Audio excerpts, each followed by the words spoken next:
Dunyo mushkulalardan iborat.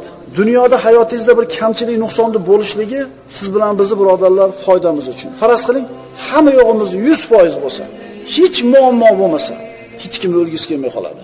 Hech qanday bir muammoingiz yo'q, soppa-sog'siz. Dunyo o'shuncha, o'g'il qiz o'shuncha, hamma narsa bor. Allohga yo'liqishlikni xohlamay qoladi odam. Men o'ylayman endi dunyo bir xil turmaydi. Shu o'zgarib turishligi, bir kun bo'lib, bir kun bo'lmasligi Allohning bizga bergan mehribonligi.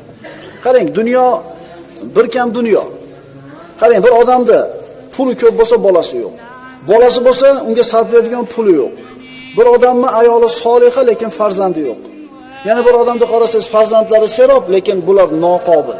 Demak, nuqson, kamchilik bu dunyoda bo'ladi. Bir kam dunyo bo'lishligi siz bilan biz uchun yaxshi birodarlar. Toki shu dunyoda g'am tashvishidan zerikamiz, Alloh taoloning huzuriga ketishlikka oshiq qolamiz.